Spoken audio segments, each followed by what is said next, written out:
몽골 사람들이 한국어만 쓰기 시작했다고. 보고서는 누가 봐도 충격이었습니다. 카터 기자, 빨리 확인하라는 지시가 떨어졌다. 이 말이 전해진 순간 CNN 아시아 본부가 조용해졌습니다. 한국과 몽골의 흐름. 지금 막 뒤집히고 있다더군요.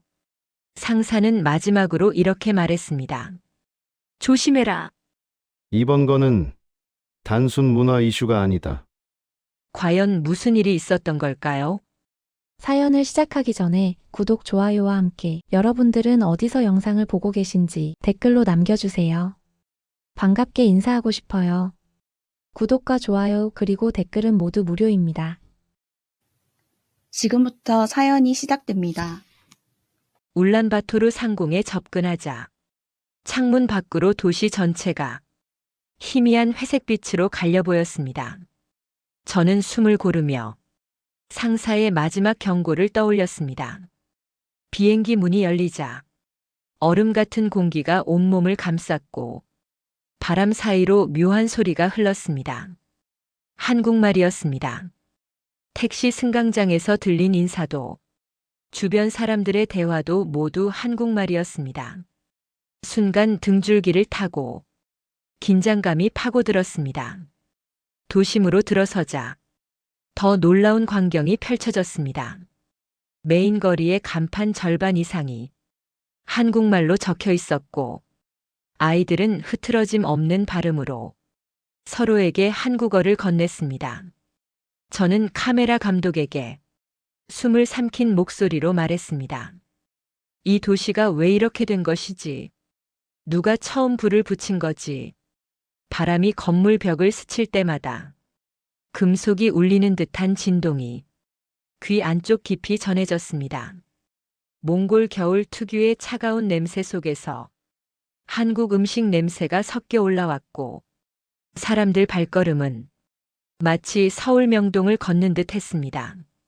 저는 취재용 수첩을 꺼내며 스스로에게 물었습니다.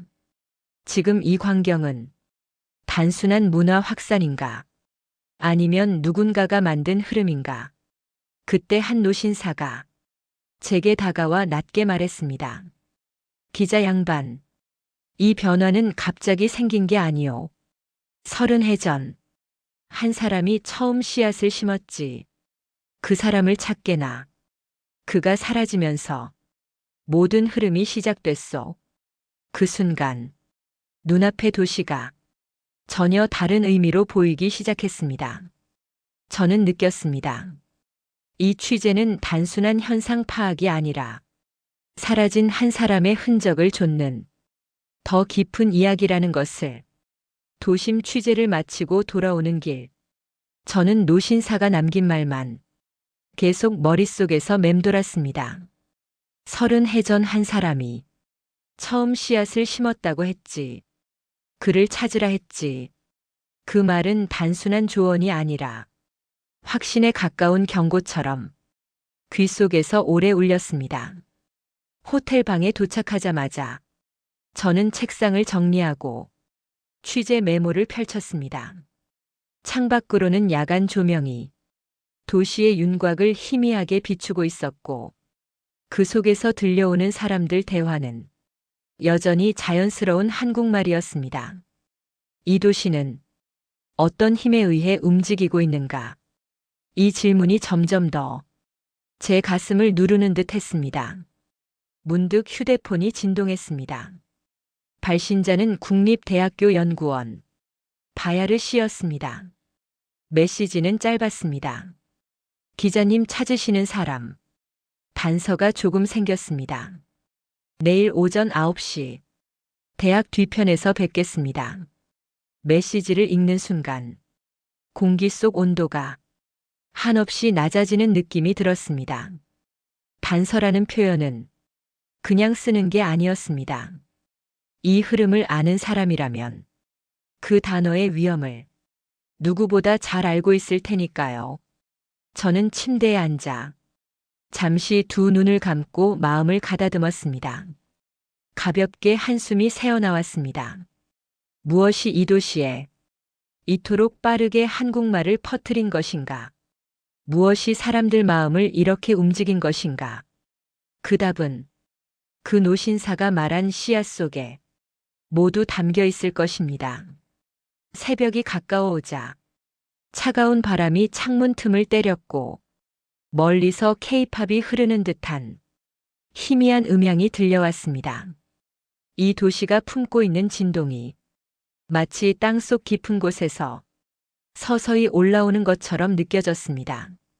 저는 마지막으로 수첩 맨 앞장에 이렇게 적었습니다. 씨앗을 찾는다.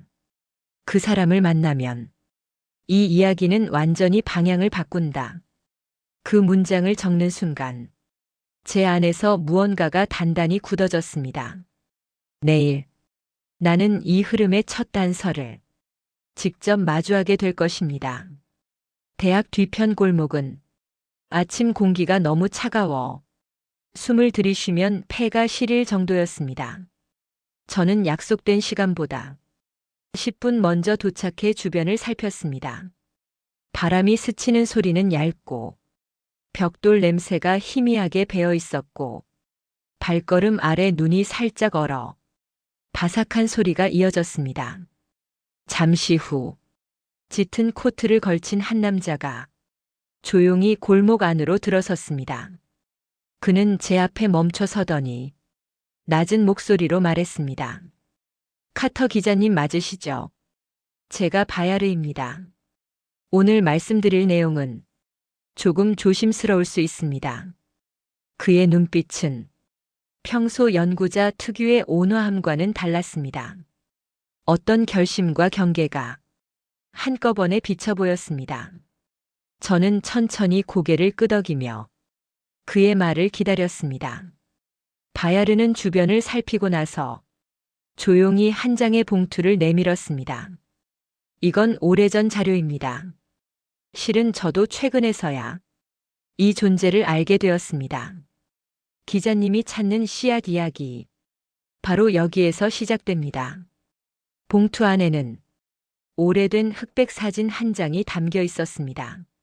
사진 가장자리에는 세월의 주름이 깊게 패여 있었고 빛이 바랜 아이들 얼굴은 어딘가 긴장과 기대가 섞여 있었습니다.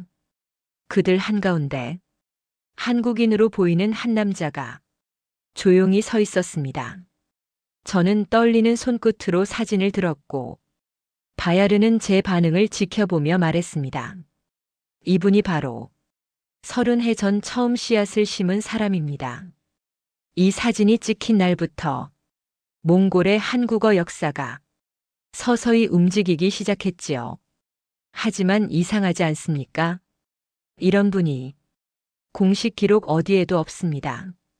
그 말은 날카로운 금속 조각처럼 제 가슴을 깊게 파고들었습니다. 기록에서 빠진 게 아니었습니다. 누군가가 애써 지운 것입니다. 그가 너무 앞서 있었고 너무 많은 것을 알고 있었기 때문입니다.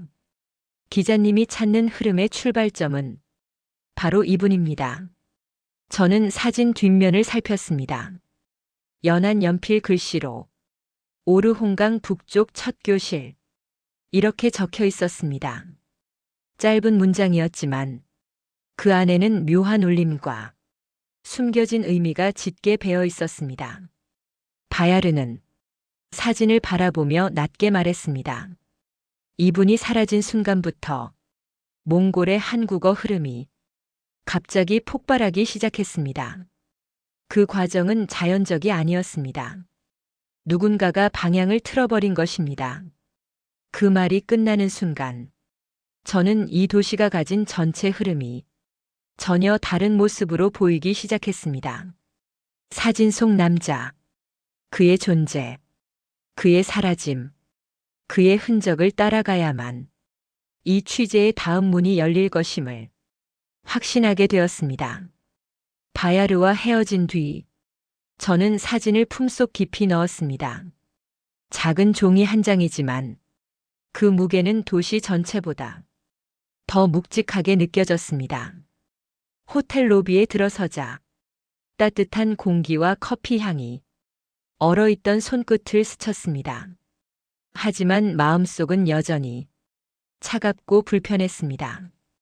방에 들어오자마자 저는 책상 위 조명을 켜고 사진을 한참 동안 들여다봤습니다. 사진 속 아이들 표정에는 서툰 긴장과 열망이 뒤섞여 있었고 그들 한가운데 선 남자는 어딘가 결연한 눈빛을 하고 있었습니다. 그 눈빛은 오늘의 몽골을 예견한 듯 멀리 어딘가를 응시하고 있었습니다. 사진 뒷면에 적힌 오르홍강 북쪽 첫 교실. 이 문장은 단순한 장소 기록이 아니었습니다. 그는 첫 교실에서 단순한 언어가 아니라 미래를 심었던 것입니다. 저는 사진을 내려놓고 노신사의 말을 떠올렸습니다. 30해 전 한 사람이 모든 흐름을 만들었다는 말. 그 말이 이 사진을 통해 점점 더 선명해지고 있었습니다. 그때 휴대폰이 진동했습니다. 발신자는 김수진 교수였습니다. 메시지는 짧았지만 묘한 긴장감이 묻어 있었습니다. 기자님, 오늘 밤 잠시 만나 뵙고 싶습니다. 드릴 말씀이 있습니다. 김 교수가 먼저 연락하는 일은 극히 드문 일이었습니다. 저는 답장을 보내고 복도를 걸어 내려갔습니다. 호텔 라운지에 도착하자 김 교수는 이미 기다리고 있었습니다. 그녀의 표정에는 평소와 다른 그림자가 드리워져 있었습니다. 자리에 앉자마자 김 교수는 작은 목소리로 말했습니다. 기자님, 지금 어떤 자료를 받으셨습니까? 무엇을 보셨습니까? 그 사진 말입니다. 그게 누구인지 알고 계십니까? 저는 천천히 숨을 고르고 사진 속 남자 이야기를 조심스럽게 전달했습니다. 그러자 김 교수는 손끝을 움켜쥐며 낮게 말했습니다. 그분은 제 은사님입니다. 문성호 선생님, 몽골 첫 한국어 수업을 여신 분입니다. 하지만 그분의 이름은 지금 모든 기록에서 사라졌습니다. 저는 놀라며 물었습니다. 왜 사라졌습니까? 왜 아무도 그를 말하지 않습니까? 김 교수는 눈을 내리깔며 말했습니다. 그분이 너무 많은 변화를 만들었습니다. 그 변화는 어떤 이들에겐 기회였지만 다른 이들에겐 위협이었습니다. 그래서 그분은 기록에서도 사람들 기억에서도 천천히 지워져 갔습니다. 조용한 라운지 공기 안에서 그녀의 말이 오래 울렸습니다. 지워진 사람, 사라진 기록, 그리고 남겨진 흐름. 김 교수는 마지막으로 말했습니다. 기자님, 그분에 대해 알려면 한 사람을 만나야 합니다. 그 사람은 문성호 선생님이 마지막으로 남긴 제자입니다. 내일 제가 모시고 오겠습니다. 그녀는 자리에서 일어나 조용히 뒤돌아섰습니다. 라운지 조명 아래 그림자만 길게 남겨둔 채 천천히 사라졌습니다. 저는 그 자리에 앉아 조용히 사진을 떠올렸습니다. 사라진 사람의 그림자. 그 그림자를 따라가려는 순간 모든 퍼즐이 서서히 움직이기 시작했습니다. 다음 날 동문 앞에서 김수진 교수는 이미 저를 기다리고 있었습니다. 그녀 옆에는 낯선 남자가 굳게 담은 표정으로 서 있었고 눈빛에는 경계와 결의가 묘하게 섞여 흐르고 있었습니다. 김 교수는 조용히 고개를 끄덕이며 제가 들을 준비가 되었는지 확인했습니다. 소개드리겠습니다. 이분은 문성호 선생님의 마지막 제자입니다. 오늘 기자님께 말해야 할 내용이 있습니다. 남자는 짧게 인사를 건네며 낮고 선명한 목소리로 말했습니다. 기자님, 선생님의 이름이 기록에서 사라진 이유는 저도 오랫동안 고민한 문제입니다. 이 이야기는 단순한 개인 기록이 아니라 두 나라의 흐름을 바꾼 사건입니다. 저는 숨을 고르며 그가 꺼내려는 이야기에 집중했습니다. 남자는 회색 봉투를 꺼내 제게 조심스럽게 건넸습니다. 봉투는 오래되어 모서리가 헤어져 있었고 손때가 깊게 베어 있었습니다. 이 봉투 안에는 선생님이 마지막으로 남긴 기록이 있습니다. 저는 15년 동안 이것을 아무에게도 보여주지 않았습니다. 하지만 지금은 숨길 때가 아니라고 판단했습니다. 저는 봉투를 열고 작은 수첩 한 권을 꺼냈습니다. 첫 장에는 떨린 글씨로 이렇게 적혀 있었습니다. 몽골의 겨울은 생각보다 길고 사납습니다. 아이들은 추운 가운데에서도 배움의 손을 놓지 않습니다. 한국어는 이 아이들에게 새로운 문이 되는 언어입니다. 저는 그 문을 열어주고 있습니다. 아이들이 미래를 선택하기 위해서입니다. 짧은 문장이었지만 그 안에는 뜨거운 믿음이 굳게 자리하고 있었습니다. 페이지를 넘기자 글씨는 조금씩 굳어지기 시작했습니다. 오늘 교실 폐쇄를 통보받았다는 말을 들었습니다. 이유는 아무도 알려주지 않았습니다. 하지만 저는 이 아이들을 두고 멈출 생각이 없습니다. 저는 남자를 바라보며 물었습니다. 정말 폐쇄 이유를 그 누구도 말해주지 않았습니까? 남자는 고개를 천천히 끄덕이며 차분히 설명을 이어갔습니다. 예, 그렇습니다. 선생님은 너무 앞서 계셨습니다. 너무 많은 아이들이 선생님을 통해 한국어를 배웠습니다. 그 아이들이 성장하면서 한 세대를 이루기 시작했습니다. 그 힘이 양국 모두에게 부담이 되고 위협이 된 것입니다. 저는 다시 수첩을 넘겼습니다. 마지막 페이지는 글씨가 눈에 띄게 흔들리고 있었습니다. 만약 제가 사라지게 된다면 아이들을 지켜주시기를 바랍니다. 이 언어는 이 아이들의 미래이기 때문입니다. 그 문장을 읽는 순간 손끝이 차갑게 굳어갔습니다. 그는 이미 무슨 일이 다가오는지 알고 있었던 것입니다. 남자는 낮고 굳은 목소리로 말했습니다. 기자님, 선생님은 스스로 사라진 것이 아닙니다. 누군가에 의해 사라지게 된 것입니다. 그리고 그 증거가 이제부터 드러나기 시작합니다. 저와 함께 움직이셔야 합니다. 그 말이 끝나자 차가운 바람이 골목 사이를 스치며 희미한 금소금이 울렸습니다. 그 순간 이 취재가 표면의 이야기에서 심장부로 깊게 들어가고 있다는 사실을 저는 분명히 느끼고 있었습니다.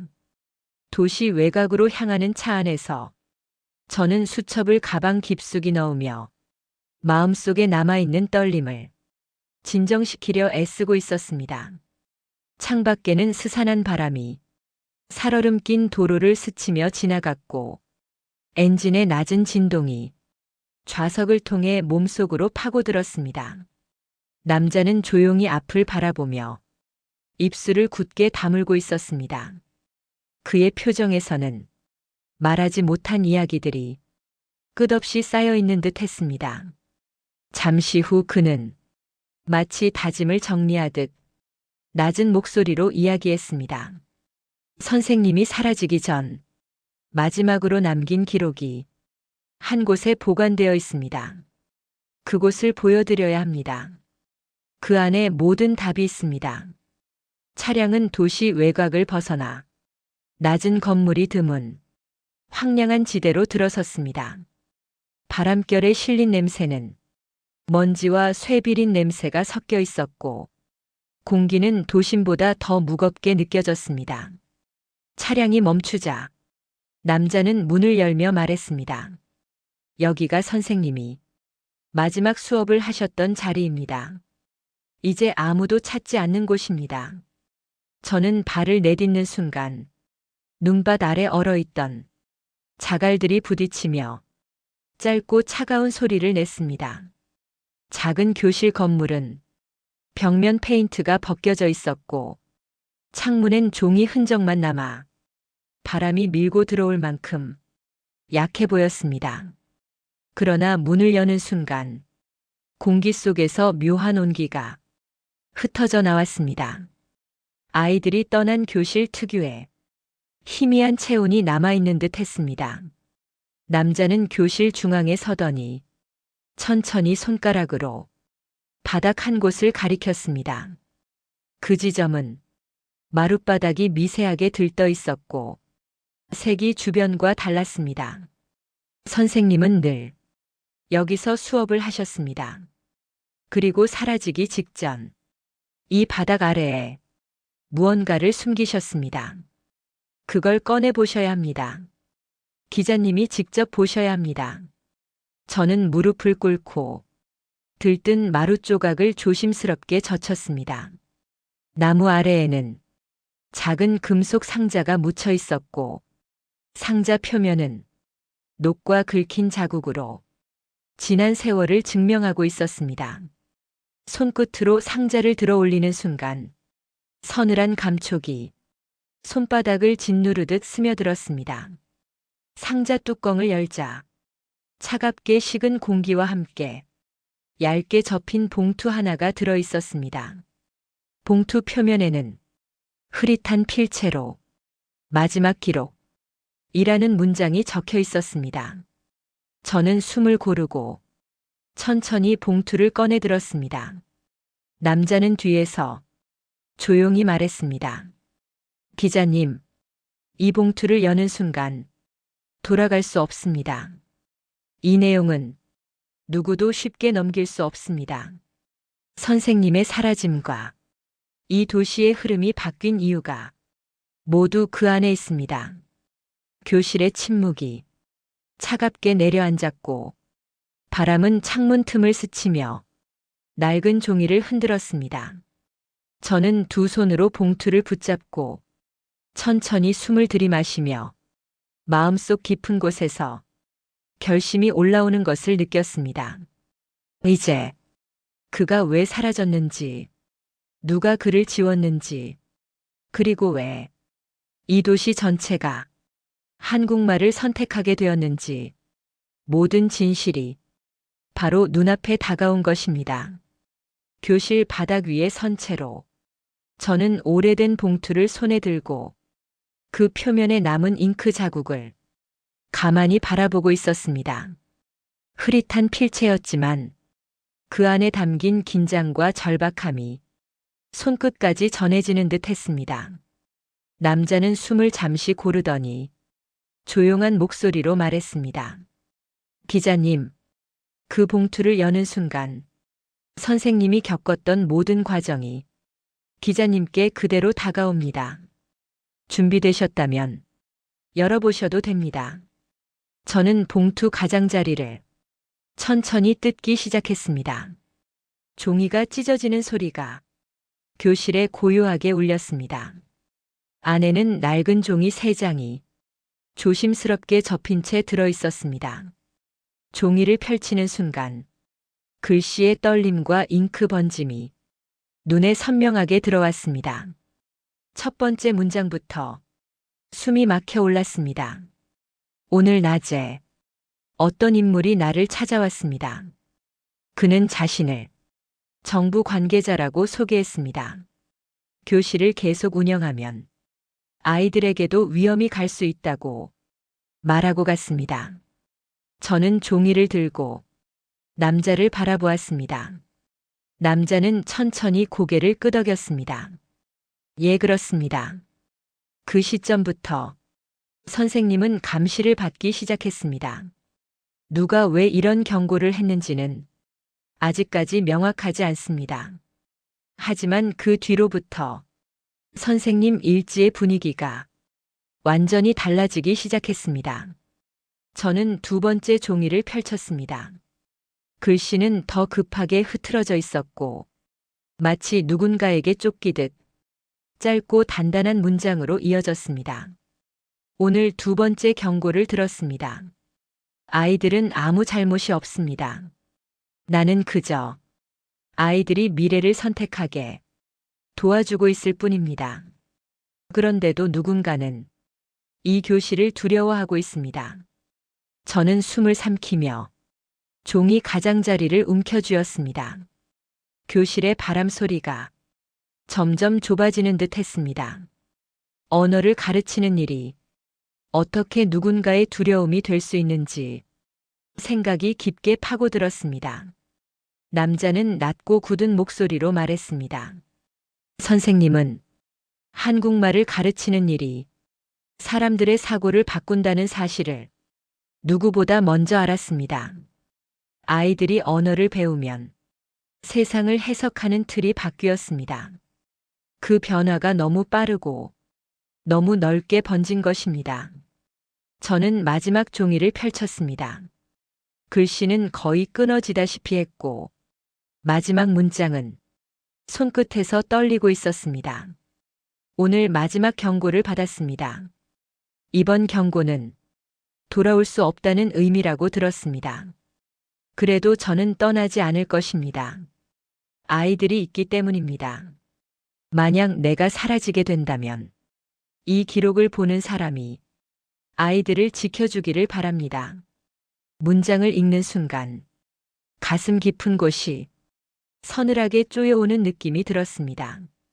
그가 남긴 마지막 부탁은 단순한 유언이 아니라 언어와 미래를 지키려는 한 사람의 마지막 결이었습니다. 남자는 제게 다가와 봉투를 다시 닫아주었습니다. 그리고 낮고 조심스러운 목소리로 결정적인 이야기를 꺼냈습니다. 기자님, 선생님은 이 마지막 기록을 남긴 직후 어딘가로 옮겨졌습니다. 자신 의지가 아니었습니다. 누군가가 선생님을 이곳에서 떼어낸 것입니다. 그리고 그 흐름이 지금 몽골 전체를 다른 방향으로 움직이게 했습니다. 저는 봉투를 가슴에 안고 느리게 숨을 내쉬었습니다. 이곳에서 벌어진 일은 한 사람의 사라짐이 아니라 두 나라 미래를 흔드는 거대한 축의 이동이었습니다. 남자는 조용히 말했습니다. 기자님, 이제 다음 장소로 가셔야 합니다. 선생님이 어디로 끌려갔는지 그 단서가 바로 다음 기록에 남아 있습니다. 교실 창문 밖으로 날카로운 겨울 햇빛이 들어오며 바닥에 길고 찬 그림자를 만들었습니다. 저는 천천히 일어서며 이제부터 이야기가 더 깊고 위험한 층으로 들어가리라는 사실을 느꼈습니다. 교실 밖으로 나서는 순간 겨울 공기가 한꺼번에 밀려와 몸속 깊이까지 파고들었습니다. 저는 봉투를 단단히 쥐고 차로 향하는 남자의 뒤를 따랐습니다. 바람이 굽은 전신줄을 스치며 짧고 금속적인 소리를 냈고 그 소리는 사라진 한 사람의 흔적을 더 깊이 파고들게 했습니다. 차는 교실을 떠나 도시 외곽의 비포장 도로로 조용히 들어섰습니다. 타이어가 얼음 조각을 부수는 소리가 리듬처럼 이어졌고 엔진 진동은 마치 숨을 삼키는 듯 점점 낮아졌습니다. 남자는 창밖을 잠시 본 뒤 저를 향해 천천히 말을 이었습니다.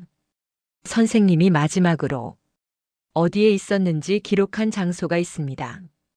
그곳은 지금 아무도 드나들지 않는 곳입니다. 하지만 선생님의 행방을 찾으려면 반드시 확인하셔야 합니다. 저는 수첩을 다시 꺼내 그가 말해주는 지명을 적었습니다. 지명은 짧았지만 알 수 없는 무게가 문장 끝에 걸려 있었습니다. 남자는 한숨처럼 말했습니다. 선생님은 그곳에서 마지막 수업을 준비하고 계셨습니다. 하지만 그날 이후 그분은 자취를 남기지 않았습니다. 차는 오래된 창고와 버려진 공장들이 이어진 구역으로 조용히 들어섰습니다. 녹슨 철문이 흔들릴 때 바람 속 낡은 금속 냄새가 숨을 찌르는 듯 스며들었습니다. 남자는 차량을 멈추고 문을 열며 말했습니다. 기자님, 이곳이 선생님이 마지막으로 목격된 자리입니다. 저는 발을 내딛는 순간 지면 아래 얼음층이 깨지며 짧은 균열음이 들렸습니다. 그 소리는 마치 오래된 비밀을 깨트리는 듯한 느낌을 주었습니다. 창고 내부로 들어가자 먼지 냄새와 습기 냄새가 뒤섞인 공기가 무겁게 내려앉아 있었습니다. 남자는 창고 오른쪽 벽을 가리키며 낮은 목소리로 말했습니다. 여기 보십시오. 그날 경찰이 도착했을 때 딱 한 가지 흔적만 남아 있었습니다. 그 흔적이 선생님을 데려간 사람들이 누구인지 보여줍니다. 저는 남자가 가리킨 벽면으로 조심스럽게 다가갔습니다. 벽에는 길게 긁힌 자국이 남아 있었고 그 자국은 사람 손으로 만든 것이 아닌 듯 묘하게 규칙적인 간격을 유지하고 있었습니다. 저는 손끝으로 그 자국을 만지며 느낌을 확인했습니다. 차갑고 날카로운 쇠붙이의 느낌이 느껴졌습니다. 남자는 조용히 말했습니다. 그 자국은 경찰이 분석한 결과 금속 재질로 만든 특수 장비가 긁고 간 흔적입니다. 선생님은 누군가에게 단순히 납치된 것이 아닙니다.